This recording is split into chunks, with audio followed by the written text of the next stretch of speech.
Every day, the first person there before the sun would be Jordan. And he was there because he wasn't good. He would work with a batting instructor and work all day long and be the last person to leave every night also. I asked him what it was like for him in the morning. And Jordan said, I get up before the sun comes up and I make myself some breakfast by myself. He was down there alone. And I get in the car and I'm driving to spring training and there's no one really out on the roads yet. And I look at the seat next to me and I see my dad. And I talk to him. I think to myself, Pops, we're doing this. We're doing this together. And the day would end, and he would say to the batting instructor, can we do a little more? I think I'm getting this. I think I'm learning this. I think I'm getting this. And that's when Sports Illustrated put him on the cover, saying that Michael Jordan has embarrassed baseball.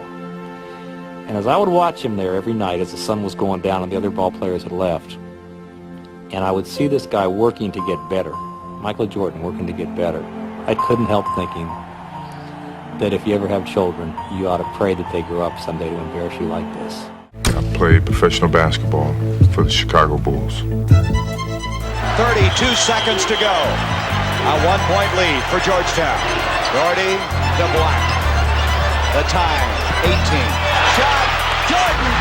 Michael Jordan! If I had to trace my evolution, the Michael Jordan evolution, it always had to start back in college, hitting the shot against Georgetown in 1982 when I really didn't know exactly what I was doing. North Carolina has won the 1982 NCAA championship. It awakened a person inside of me to excel, to compete, to excel, to be one of the best, or be the best. That drove me.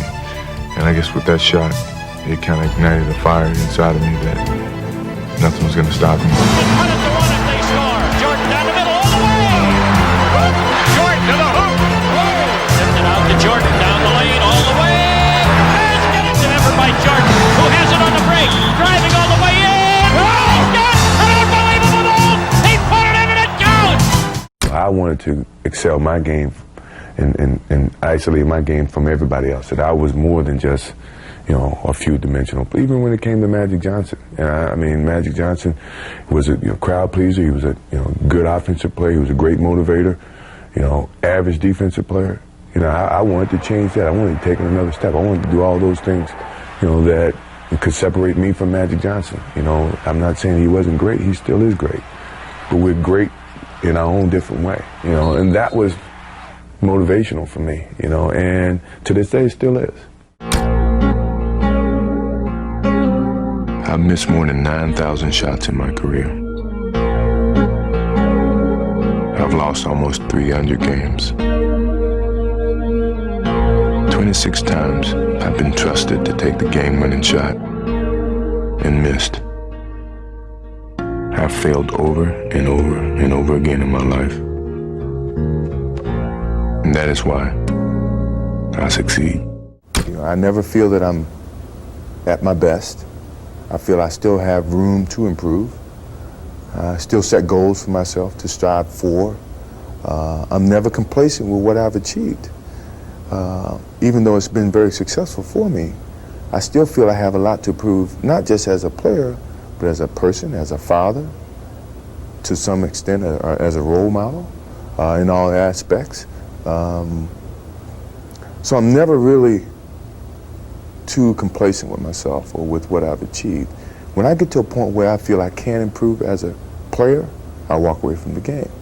I still feel that I have a plateau that I hadn't reached yet in terms of my skills or my expectations of myself. I'm always going to expect myself to do certain things or surpass certain things. As long as I believe that, then my road to success is going to continue to expand. Sports is a tool that teaches, and it teaches you bad things. It can also teach you good things. It's how you perceive those things. I've looked at every experience that I've had, negative and positive, and taken that as a positive. If I wouldn't change anything because I think it would alter some of the other things that happened. So when I look back, I can't say that I've had any bad things happen. Sure, you don't want bad things to happen, but you deal with bad things. You can't have good or without bad. It's not about the shoes.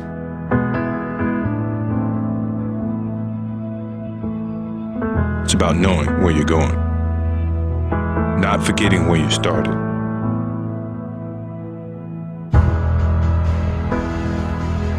It's about having the courage to fail,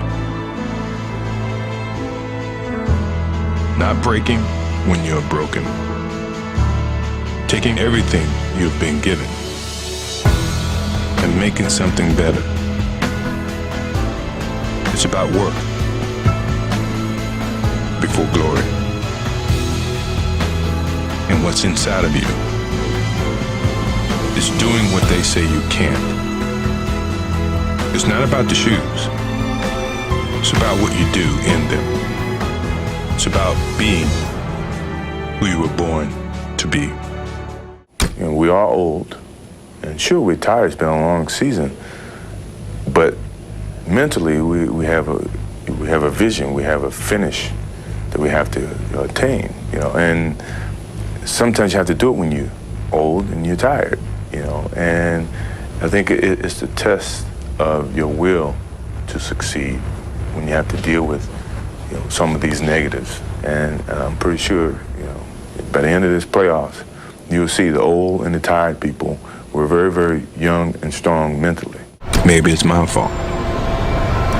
Maybe I led you to believe it was easy when it wasn't. Maybe I made you think my highlights started at the free throw line and not in the gym. Maybe I made you think that every shot I took was a game winner. That my game was built on flash and not fire. Maybe it's my fault that you didn't see that failure gave me strength, that my pain was my motivation. Maybe I led you to believe that basketball was a God-given gift and not something I worked for every single day of my life. Maybe I destroyed the game. Or maybe you're just making excuses. The Bulls can win it right here. The Bulls can win it. Unbelievable. 13 seconds left. Jordan left side. I practice as if I'm playing a game. So when the moment comes in the game, it's not new to me. That's the beauty of the game of basketball. That's the reason why you practice. That's the effort. So when you get to that moment, you don't have to think. Instinctively, things happen. Jordan a drive. Hangs, fires, yes! The Bulls lead 87-86. Michael Jordan with 45 points. I think it was a very defining moment of what my career was in Chicago. The Chicago Bulls have won their 6th NBA championship.